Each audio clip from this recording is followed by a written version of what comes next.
ഈശോയിൽ സ്നേഹമുള്ള സഹോദരങ്ങളെ, ഇന്ന് ഞാൻ നിങ്ങളുമായി പങ്കുവയ്ക്കാൻ ആഗ്രഹിക്കുന്ന കാര്യം നല്ല കള്ളൻ്റെ മാനസാന്തരത്തെക്കുറിച്ച് ഈശോ തൻ്റെ സഭയ്ക്ക് തരുന്ന വിവരണമാണ്.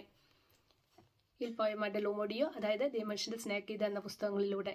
വിശുദ്ധ ഗ്രന്ഥത്തിൽ അത് നാം കാണുന്നത് ലൂക്ക 23:42. യേശുവെ, നീ നിന്റെ രാജ്യത്ത് പ്രവേശിക്കുമ്പോൾ എന്നെയും ഓർക്കണമേ. യേശു അവനോട് അരുളി ചെയ്തു, സത്യമായി ഞാൻ നിന്നോട് പറയുന്നു, നീ ഇന്ന് എന്നോടുകൂടെ പർദീസായിലായിരിക്കുമെന്ന്.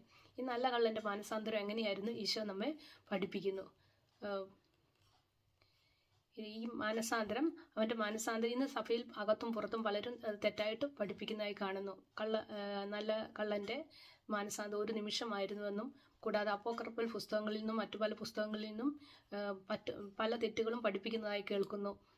നല്ല കള്ളൻ മരിച്ചിട്ടില്ലെന്നും കുരിശിൽ നിന്ന് ഇറങ്ങി വന്നെന്നൊക്കെ പറയുന്നു. അതെല്ലാം തെറ്റുകളാണ്. അത് ഈ അപ്പോക്രിഫൽ പുസ്തകങ്ങൾ ഇത് എടുത്ത് സഭയിൽ പഠിപ്പിക്കാൻ പാടില്ല. കാരണം ദൈവികമായ രക്ഷാകര ചരിത്രത്തെ മാനുഷികമായി ചിത്രീകരിച്ചിരിക്കുന്ന പുസ്തകങ്ങളാണ് ഇവ. ഇത് സഭയെ തകർക്കാൻ വേണ്ടി എഴുതപ്പെട്ടതാണെന്ന് ഈശോ പറയുന്നു. അതുകൊണ്ട് ഈശോ പറഞ്ഞു തന്ന കാര്യങ്ങൾ, വിശുദ്ധ ഗ്രന്ഥവും ഈശോ പറഞ്ഞു തന്ന കാര്യങ്ങളുമാണ് നാം സ്വീകരിക്കേണ്ടത്. ഈശോ നമ്മെ അതിൻ്റെ വിവരണത്തിലേക്ക് കൊണ്ടുപോകുന്നു. നല്ല കള്ളൻ്റെ മാനസാന്തരം എങ്ങനെയാണെന്ന് നമുക്ക് പറഞ്ഞു തരുന്നു. കാൽവരി മലയിലേക്ക് നമ്മെ കൂട്ടിക്കൊണ്ടുപോകുന്നു. നാം കാൽവരി മലയിൽ കാണുന്നു, ശതാധിപനായ ലോങ്കിനൂസിൻ്റെ നേതൃത്വത്തിൽ ഈശോയെ കുരിശിൽ തറയ്ക്കുന്നു. 2 കള്ളന്മാരെ വലത്തുവിടത്തും കുരിശിൽ തറയ്ക്കുന്നു. ഈ ശതാധിപനെ നമുക്കറിയാം, അദ്ദേഹത്തിൻ്റെ പേര് ലോങ്കിനൂസ് എന്നായിരുന്നു. ഈശോയുടെ പല അത്ഭുതങ്ങൾക്കും ലോങ്കിനൂസ് സാക്ഷിയായിരുന്നു. ഈശോയുടെ മരണശേഷം ഇവൻ സത്യമായും ദൈവപുത്രനാണെന്ന് വിളിച്ചു പറഞ്ഞ ആളാണ് ലോങ്കിനൂസ്. ഈ ലോങ്കിനൂസ് ഈശോയോട് കരുണ കാണിക്കാൻ ശ്രമിച്ചുകൊണ്ടിരുന്നു. ഈശോയുടെ കുരിശിൻ്റെ വഴികളിൽ പലപ്പോഴും കരുണ കാണിച്ചു. അത് ശിമിയോനെ കുരിശ് വഹിക്കുവാൻ വിളിച്ചുകൊണ്ടും, കൂടാതെ പരിശുദ്ധ അമ്മയെ ഈശോയെ കാണാൻ അനുവദിച്ചുകൊണ്ടുമാണ്. അങ്ങനെ പല പ്രവർത്തികളിലൂടെയും ലോങ്കിനൂസ് ഈശോയുടെ കരുണ കാണിച്ചുകൊണ്ടിരുന്നു. യഹൂദ പ്രമാണികളും ജനവും അതിന് അനുവദിച്ചിരുന്നില്ല. എന്നാലും ലോങ്കിനൂസ് ഈശോയുടെ കരുണ കാണിക്കാൻ ശ്രമിച്ചുകൊണ്ടിരുന്നു. അങ്ങനെ ഈശോയെ കുരിശിൽ തറയ്ക്കുന്നു. 2 കള്ളന്മാരെ വലത്തുവിടത്തും തറച്ചു.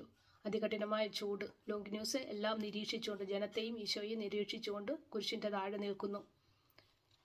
ലോങ്കിനൂസ് കണ്ണുകൾ ഉയർത്തി മുന്നിലേക്ക് ജനത്തെ നോക്കുമ്പോൾ ഏറ്റവും മുന്നിലായി പരിശുദ്ധ അമ്മയും യോഹന്നാൻ സ്ലീഹായും നിൽക്കുന്നതായി കാണുന്നു.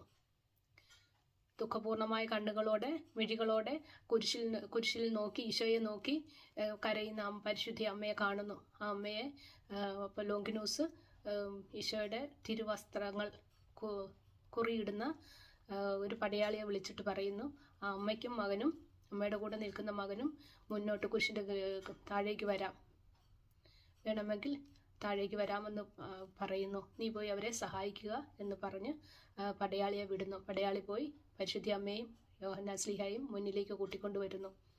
അമ്മ ഈശോയ്ക്കും അമ്മയ്ക്കും കാണത്തക്ക വിധത്തിൽ കുരിശിൻ്റെ കീഴിൽ നിൽക്കുന്നു. ജനവും പരിസയ പ്രമാണികളും പുരോഹിത പ്രമാണികളും ഈശോയെ അധിക്ഷേപിക്കുന്നു, പരിഹസിക്കുന്നു. അത് നാം കാണുന്നത് മത്തായി 27:39 നാം കാണുന്നുണ്ട്. ദേവാലയം നശിപ്പിച്ച് 3 ദിവസം കൊണ്ട് അത് പണിയുന്നവനെ നിന്നെ തന്നെ രക്ഷിക്കുക. നീ ദൈവപുത്രനാണെങ്കിൽ കുരിശിൽ നിന്നിറങ്ങി വരിക. ഇവൻ മറ്റുള്ളവരെ രക്ഷിച്ചു, അവനെ രക്ഷിക്കാൻ അവന് കഴിവില്ല എന്നൊക്കെ പറഞ്ഞ് ജനം പരിഹസിക്കുവാണ് ഈശോയെ. ഇവൻ ഇസ്രായേലിൻ്റെ രാജാവല്ലേ, കുരിശിൽ നിന്ന് ഇറങ്ങി വരട്ടെ, ഞങ്ങൾ ഇവനിൽ വിശ്വസിക്കാം എന്നൊക്കെ പറഞ്ഞ് ഈശോയെ പരിഹസിക്കുവാണ്. ഇടതുവശത്തുള്ള കള്ളനും ജനം പറയുന്നത് ആവർത്തിച്ച് പറഞ്ഞുകൊണ്ടിരുന്നു. ഇതെല്ലാം ഈശോ വളരെ വ്യക്തമായി നമുക്ക് പറഞ്ഞു തരുന്നുണ്ട്. ഇവിടെ തുടങ്ങുന്നു നല്ല കള്ളൻ്റെ മാനസാന്തരം എന്ന് ഈശോ നമുക്ക് പറഞ്ഞു തരുന്നു. വലതുവശത്തുള്ള കള്ളൻ്റെ താഴെയാണ് പരിശുദ്ധ അമ്മ നിൽക്കുന്നത്. അവൻ വലതുവശത്തുള്ള കള്ളൻ ഈശോയെ നോക്കുന്നേക്കാളും കൂടുതലായി പരിശുദ്ധ അമ്മയെയാണ് നോക്കുന്നത്. അപ്പോൾ പരിശുദ്ധ അമ്മയെ കാണുമ്പോൾ അവൻ അവൻ്റെ അമ്മയെ ഓർക്കുകയാണ്. എൻ്റെ അമ്മ എന്ന് അവൻ അമ്മയെ ഓർക്കുകയാണ്, സ്വന്തം അമ്മയെ ഓർക്കുന്നു. എന്ന് പിറുപിറുത്തുകൊണ്ട് അവൻ കണ്ണുനീർ പൊഴിക്കാൻ തുടങ്ങുന്നു.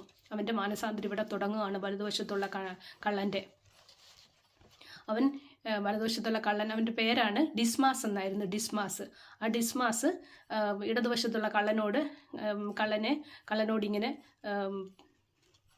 അവനെ ശകാരിച്ചുകൊണ്ട് ഇങ്ങനെ പറയുന്നു. ലൂക്ക 23:39 നാം കാണുന്നുണ്ട്. നിന്റെ സംസാരം നിർത്തുക, നീ ഇപ്പോഴും ദൈവത്തെ ഭയപ്പെടുന്നില്ലേ? നീയും അതേ ശിക്ഷാവിധിയിൽ തന്നെയാണല്ലോ. നമ്മുടെ ശിക്ഷാവിധി ന്യായമാണ്. നമ്മുടെ പ്രവൃത്തികൾക്ക് തക്ക പ്രതിഫലം നമുക്ക് ലഭിച്ചിരിക്കുന്നു. ഇവൻ ഒരു തെറ്റും ചെയ്തിട്ടില്ല എന്ന് വലതുവശത്തുള്ള കള്ളൻ ഇടതുവശത്തുള്ള കള്ളനോട് പറയുന്നു. എന്നാൽ ആ ഇടതുവശത്തുള്ള കള്ളൻ അവൻ്റെ ഉപദേശം സ്വീകരിക്കുന്നില്ല. അവൻ വീണ്ടും ഈശോയെ പരിഹസിക്കുവാണ്. ഈശോ ഒന്നും മിണ്ടുന്നില്ല.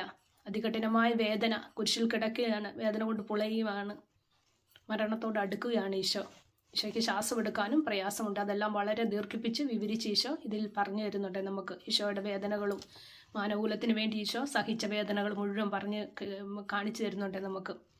യഹൂദ പ്രമാണികളും പുരോഹിതരും കൂടുതൽ ഈശോയെ പരിഹസിക്കുകയാണ്. അപ്പോൾ പരിശുദ്ധ അമ്മ മുന്നോട്ട് വന്ന് കുരിശിൻ്റെ കീഴിൽ നിന്നപ്പോൾ പരിശുദ്ധ അമ്മയെയും കൂട്ടി പരിഹസിക്കാൻ തുടങ്ങി. വീണ്ടും വലതുവശത്തുള്ള ഡിസ്മാസ് കൂടുതൽ സഹാനുഭൂതിയോടുകൂടെ പരിശുദ്ധ അമ്മയെ നോക്കി കരയാൻ തുടങ്ങുന്നു. അവളെയും ജനം അധിക്ഷേപിക്കുന്നു എന്ന് കേട്ടപ്പോൾ ഇടതുവശത്തുള്ള കള്ളനെ അവൻ വീണ്ടും ശാസിക്കുവാൻ തുടങ്ങി. മിണ്ടാതിരിക്കടാ, നീയും ഒരു സ്ത്രീയിൽ നിന്നല്ലേ ജനിച്ചത് എന്ന് ഓർക്കുക. നമ്മുടെ അമ്മമാർ അവരുടെ മക്കളെ ഓർത്ത് കരയുന്നു. അത് ലജ്ഞയുടെ കണ്ണുനീരായിരുന്നു. കാരണം നമ്മൾ കുറ്റവാളികളാണ്. നമ്മുടെ അമ്മമാർ മരിച്ചുപോയി. എൻ്റെ അമ്മയോട് മാപ്പ് പറയണമെന്ന് എനിക്ക് ആഗ്രഹമുണ്ട്. പക്ഷേ എനിക്കതിന് കഴിയുമോ? അവൾ നല്ല ഒരു സ്ത്രീയായിരുന്നു. ഞാൻ വരുത്തി വെച്ച ദുഃഖം കൊണ്ട് ഞാൻ അവളെ കൊല്ലുകയാണ് ചെയ്തത്. ഞാനൊരു പാപിയാണ്. അവൻ ഏറ്റുപറയുകയാണ്. ആരെൻ്റെ പാപം പൊറുക്കും? അമ്മേ, പരിശുദ്ധ അമ്മയോട് അവൻ പറയുവാണ്, അമ്മേ, മരിക്കുന്ന നിന്റെ മകൻ്റെ പേരിൽ എനിക്ക് വേണ്ടി പ്രാർത്ഥിക്കണമേ. പരിശുദ്ധ അമ്മയുടെ മാധ്യസ്ഥ അവന് ഡിസ്മാസ് തേടുകയാണ്. ഈശോ ഇതെല്ലാം വളരെ വ്യക്തമായി നമുക്ക് പറഞ്ഞു തരുന്നുണ്ട്. പരിശുദ്ധ അമ്മ ഒരു നിമിഷം അവളുടെ പീഡിതമായ മുഖം ഉയർത്തി അവനെ നോക്കി. അവൾ അവനെ കാരുണ്യവും ശാന്തതയും നിറഞ്ഞു നിൽക്കുന്ന നോട്ടത്താൽ തലോടുന്ന പോലെയുണ്ട്. ഡിസ്മാസ് അവൻ്റെ മരിച്ചുപോയ അമ്മയെ ഓർക്കുകയാണ്. അമ്മയെയും പരിശുദ്ധ അമ്മയെ ഓർത്തുകൊണ്ട് അനുതാപത്തിലേക്ക് നീങ്ങുന്നു. ഡിസ്മാസ് ഉച്ചത്തിൽ കരയുന്നു. അപ്പോൾ ജനക്കൂട്ടവും അവൻ്റെ കൂട്ടുകാരനായ ഇടത്തുവശത്തെ കള്ളനും ചേർന്ന് അവനെ കൂടുതൽ പരിഹസിക്കുന്നു. ജനം ഇങ്ങനെ പറയുന്നു, വളരെ നന്നായിരിക്കുന്നു, അവളെ നിന്റെ അമ്മയായി എടുത്തുകൊള്ളുക. അപ്പോൾ അവൾക്ക് കുറ്റവാളികളായ 2 പുത്രന്മാരുണ്ടായിരിക്കും. ഇടതുവശത്തുള്ള കള്ളൻ തുടർന്ന് ഉച്ചത്തിൽ പറയുന്നു, അവൾക്ക് നിന്നോട് സ്നേഹമുണ്ടേ, കാരണം നീ അവളുടെ ഓമനപുത്രൻ്റെ ഒരു ചെറിയ പതിപ്പാണ്. ഈശോയെ പരിഹസിക്കുക. ഈശോ ആദ്യമായി സംസാരിക്കുന്നു. ഇവിടെയാണ് ഈശോ ഇത് പറയുന്നത്. ലൂക്ക 23:34 വാക്യം പറയുന്നത്, പിതാവേ, അവരോട് ക്ഷമിക്കണമേ, അവർ ചെയ്യുന്ന എന്തെന്ന് അവരറിയുന്നില്ല. ഈശോ സംസാരിക്കുകയാണ്. ആ സുവിശേഷത്തെ നാം കാണുന്ന ഭാഗം. ഈ പ്രാർത്ഥന ഡിസ്മാസിന്റെ ഭയമെല്ലാം അകറ്റി. അവൻ ക്രിസ്തുവിനെ നോക്കുവാൻ ധൈര്യപ്പെട്ടു. അവൻ ഈശോയോട് പറയുന്നു. ലൂക്ക 23:42 ആ പ്രധാനപ്പെട്ട വചനം നാം ഇവിടെ കേൾക്കുകയാണ്. യേശുവേ, നീ നിന്റെ രാജ്യത്ത് പ്രവേശിക്കുമ്പോൾ എന്നെ ഓർക്കണമേ എന്ന് ഡിസ്മാസ് വലതുവശത്തുള്ള കള്ളൻ ഈശോയോട് പറയുകയാണ്. ഞാൻ സഹിക്കണമെന്നുള്ളത് നീതിയാണ്, എന്നാൽ ഈ ജീവിതം കഴിയുമ്പോൾ എനിക്ക് കരുണയും സമാധാനവും നൽകണമേ. ഒരിക്കൽ നിന്റെ പ്രസംഗം ഞാൻ കേട്ടു. നല്ല കള്ളൻ ഈശോയുടെ പ്രസംഗം കേട്ടിട്ടുണ്ട്. എങ്കിലും ബുദ്ധികെട്ടവനായി ഞാൻ അത് തള്ളിക്കളഞ്ഞു. ഇപ്പോൾ അതോർത്ത് ഞാൻ ദുഃഖിക്കുന്നു. നിന്റെ മുമ്പിൽ എൻ്റെ പാപങ്ങളെക്കുറിച്ച് ഞാൻ ദുഃഖിക്കുന്നു. നീ അത്യുന്നതനായ ദൈവത്തിൻ്റെ പുത്രനാണേ. നീ ദൈവത്തിൽ നിന്നാണ് വന്നിരിക്കുന്നതെന്ന് ഞാൻ വിശ്വസിക്കുന്നു. ഞാൻ നിന്റെ ശക്തിയിൽ വിശ്വസിക്കുന്നു. നിന്റെ കരുണയിൽ ഞാൻ വിശ്വസിക്കുന്നു. ക്രിസ്തുവേ, നിന്റെ അമ്മയുടെ നാമത്തിലും പരമപരിശുദ്ധനായ നിന്റെ പിതാവിൻ്റെ നാമത്തിലും എന്നോട് പൊറുക്കണമേ. നല്ല കള്ളൻ്റെ മാനസാന്തരമാണ് ഇവിടെ പറയുന്നത്. ഈശോ നമുക്ക് വളരെ വ്യക്തമായിട്ട് പറഞ്ഞു തരുന്നു. ഈശോ തിരിഞ്ഞ് വലിയ സഹതാപത്തോടെ അവനെ നോക്കുന്നു. മുറിവേറ്റ തൻ്റെ അധരങ്ങൾ കൊണ്ട് മനോഹരമായി ഈശോ പുഞ്ചിരി തൂകുന്നു. അനന്തരം അവനോട് പറയുന്നു, ഞാൻ നിന്നോട് പറയുന്നു, നീ ഇന്ന് എന്നോടുകൂടി പർദീസായിലായിരിക്കും. വിശുദ്ധ ഗ്രന്ഥത്തിൽ നാം വായിക്കുന്ന വാക്ക്. അനുതപിച്ച കള്ളൻ ശാന്തനായി. അവൻ ബാലനായിരുന്നപ്പോൾ പഠിച്ച പ്രാർത്ഥനകളൊന്നും ഇപ്പോൾ അവന് ഓർമ്മയില്ല. അതിനാൽ അവൻ ഇങ്ങനെ ആവർത്തിച്ചു പറയുന്നു, യഹൂദരുടെ രാജാവായ നസ്രയക്കാരൻ ഈശോയെ, എൻ്റെ മേൽ കരുണയായിരിക്കണമേ. നസ്രയനായ ഈശോയെ, യഹൂദരുടെ രാജാവേ, ഞാൻ നിന്നിൽ പ്രത്യാശ വയ്ക്കുന്നു. നസ്രായൻ ഈശോയെ, യഹൂദരുടെ രാജാവേ, നിന്റെ ദൈവനാമത്തിൽ ഞാൻ വിശ്വസിക്കുന്നു എന്ന് അവനവിടെ പൂർണ്ണമായി ഈശോയുടെ മുമ്പിൽ പശ്ചാത്തപിച്ചു ഈശോയെ ഏറ്റുപറയുകയാണ് ചെയ്തത്. ഈ നല്ല കള്ളൻ്റെ മാനസാന്തരം ഈശോ നമുക്ക് വിവരിച്ചു തരികയാണ്.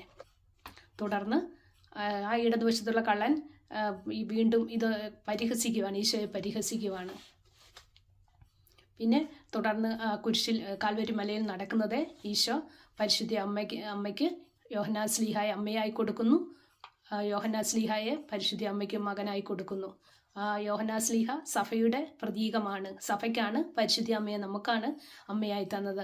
അങ്ങനെ ഈശോ പരിശുദ്ധ അമ്മ സഭയുടെ അമ്മയാണ്. ഇതെല്ലാം വളരെ വ്യക്തമായിട്ട് നമുക്ക് പറഞ്ഞു തരുന്നുണ്ട് ഈ പുസ്തകങ്ങളിലൂടെ. വിശുദ്ധ ഗ്രന്ഥത്തിൽ ഇല്ലാത്ത കാര്യങ്ങൾ ഈശോ സഭയ്ക്ക് പറഞ്ഞു തന്നതാണ് ഇതെല്ലാം. ഇതാണ് നാം സ്വീകരിക്കേണ്ടത്.